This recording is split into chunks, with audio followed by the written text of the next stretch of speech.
A paz de Jesus e o amor de Maria esteja com você sempre. Meu nome é Yuri Ferreira e eu tô aqui para falar com você sobre os principais hábitos católicos que todos nós devemos ter todos os dias. E eu já te convido, se você ainda não conhece nosso canal, se inscreva aqui que a gente tem conteúdo toda semana sobre a nossa religião, sobre a doutrina da igreja e principalmente sobre a oração. E eu já queria começar sobre esse hábito. Um hábito tão simples, um hábito tão, entre aspas, vamos dizer assim, rápido, né? Porque a oração do Santo Terço, dependendo da pessoa, você consegue rezar em 15 minutos, 20 minutos, se torna algo tão necessário no nosso dia a dia. A oração, ela é um meio que Nossa Senhora deu a nós para que nós possamos nos comunicar diretamente com Jesus Cristo, meditando a sua vida no Santo Terço. Cada bolinha, cada Ave Maria, cada dezena, nós passamos por uma fase da vida de Jesus, onde nós vamos realmente entender e amar. E a partir disso, a gente ter alimento suficiente para poder viver a nossa fé, viver o nosso servir, viver o nosso trabalho, viver o nosso dia a dia cristão. E como viver isso sem o segundo hábito, que eu já preciso falar, que é a vida sacramental. A Santa Missa, o batismo, a primeira Eucaristia, a Crisma, fases e momentos tão importantes na vida de um católico, o matrimônio e aqueles destinados ao sacramento da ordem. E até o final da nossa vida, a gente tem o suporte da nossa igreja. Mas como que eu vou ver valor nisso se eu não faço nem o primeiro hábito? Sendo que eu não me coloco no meu dia a dia de oração.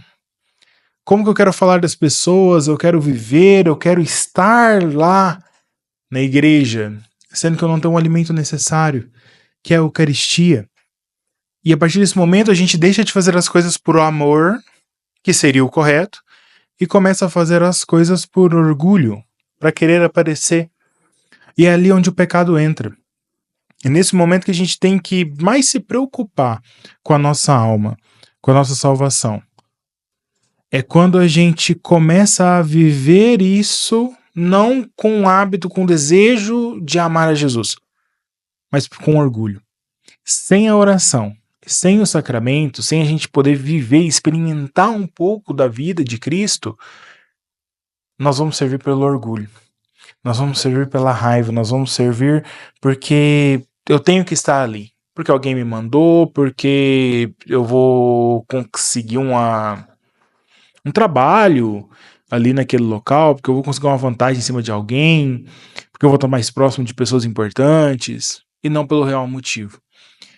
Yuri, mas eu preciso viver isso, mas eu não sei, não sabia disso, eu não sei o que é pecado, eu não sei o que é oração. E ali eu vou para o terceiro hábito. O hábito do conhecimento, o hábito de estudar. Se você se diz católico, você precisa entender o que você está falando. Porque em muitos dias, em muitos momentos, os nossos amigos, nossos irmãos protestantes, eles vão nos afrontar, eles vão tentar nos tirar da base. Eles vão tentar nos tirar do caminho. E o que a gente vai dizer para eles? Ou pior, uma pessoa necessita de você. E ela, às vezes, estiver na igreja, porque você tá ali, faz uma leitura, você tá no dízimo, você tá servindo uma pastoral, e ela olha pra você e pensa, ela é uma pessoa da igreja, vou confiar nela, deixa eu tirar uma dúvida. E a pessoa ali na sinceridade, na humildade, olha pra você e fala, como que eu me torno católico? O que eu tenho que fazer pra começar? E você não sabe explicar para ela o sentido da Ave Maria, o sentido do Pai Nosso. Porque para quem está começando, a gente sabe, é muito difícil a gente realmente começar a oração, começar a viver a fé, começar a estar ali junto com Cristo, não é uma coisa muito simples. Às vezes a gente fica meia hora, uma hora em adoração e não sente nada, e não escuta nada. E você falar para uma pessoa de fora que isso é o correto, que ela tem que ficar ali, só estar. Na mente dela vai vir N obrigações, porque ela não entende o valor, ela não entende o porquê que ela tem que estar ali. Por isso que a gente precisa estudar. Mas lembra do primeiro hábito. Estudar, sem ter uma vida de oração, vai nos deixar orgulhosos. Vai fazer a gente pensar que a gente sabe mais do que todo mundo e a gente não vai agir pelo amor. A gente vai agir pela dor, pelo orgulho. Organize sua vida de oração e sua vida de estudos para que você possa entender o que você vai viver no sacramento. Percebe que cada hábito ele tem uma relação entre outro?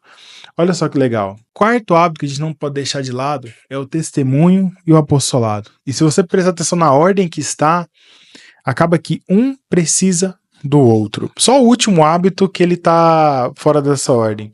Mas até o 4 a gente serve. Quando a gente vai falar de testemunho e apostolado, por que isso? Infelizmente, a maioria das pessoas elas não conseguem ver Jesus como um exemplo. Elas precisam olhar para você e no seu raciocínio, no seu dia, pensar, poxa, fulano, o Yuri ali, ele é uma pessoa da igreja, vou andar junto com ele porque ele vai me ajudar. E eu já vi isso acontecer em vários grupos de oração. Eu imagino que você também tenha visto isso na sua cidade, na sua paróquia. E a gente vai percebendo que Deus usa das pessoas. Deus usa de mim, Deus usa de você para auxiliar no processo de conversão de dezenas, de centenas de pessoas. E a gente às vezes nem percebe. Uma comunhão que a gente está ali de joelho num ato de piedade e nem está preocupando pelo que as pessoas estão vendo, pensando, agindo, mas uma pessoa te vê daquele jeito e ela pensa, nossa, que belo, vou seguir, vou fazer. E quanto mais a gente convive com pessoas católicas, mais a gente percebe que isso realmente acontece no dia a dia. Deus usa de nós para a conversão dos outros, mesmo nós sendo pecadores. Mas como que a gente vai dar esse testemunho, esse apostolado? Eu tenho que servir, eu tenho que ser coordenador de grupo, eu tenho que estar à frente de movimento, eu tenho que estar pregando, o que eu preciso fazer? Seja católico. Você estar na missa, você viver a missa, você estar ali servindo a Cristo, só pelos seus atos, você estar ali, as pessoas já vão olhar para você com um olhar diferente. Muitos vão julgar, vai ter N situações. Mas faça por amor. Faça por amor que as pessoas vão seguir o seu exemplo. Sem você perceber. Sem você querer. Isso vai acontecer. E o último eu deixei ele aqui como mais especial. Que ele dá a base para todo o resto. Que é a devoção mariana. Nós temos uma mãe. Eu tenho uma mãe lá no céu. Você tem uma mãe lá no céu. Ou às vezes até duas. Mas Nossa Senhora, ela sempre está com a gente. Na nossa oração, no nosso dia a dia, na nossa caminhada, na vivência dos sacramentos, nos nossos estudos, nos nossos pecados. Ela está ali, vendo e intercedendo por nós. E Nossa Senhora faz isso junto com o nosso anjo da guarda. Mas para que nós possamos viver isso de uma maneira plena, nós precisamos de realmente pedir. Nós precisamos crer e acreditar nisso. Como que eu vou acreditar em Nossa Senhora, sendo que eu não conheço? Lembra lá do terceiro hábito, do estudo. Como que eu vou acreditar e recorrer a Nossa Senhora, sendo que eu não a amo? Lembra da oração.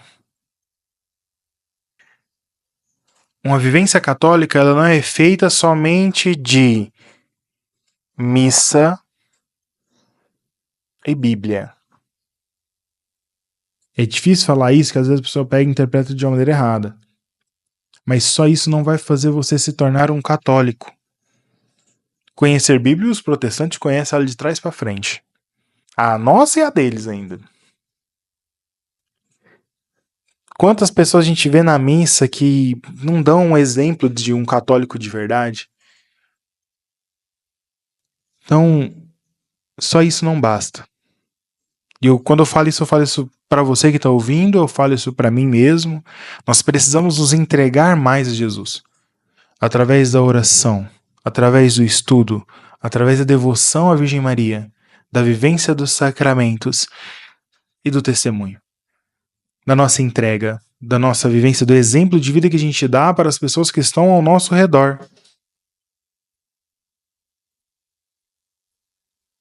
falei muita coisa, falei bem rápido, já passou de 10 minutos o vídeo. Eu queria ouvir a sua opinião. Deixa aqui nos comentários se algum desses hábitos você já faz, se você está tendo dificuldade em algum deles. E vamos realmente criar uma comunidade nos comentários. Te aguardo lá.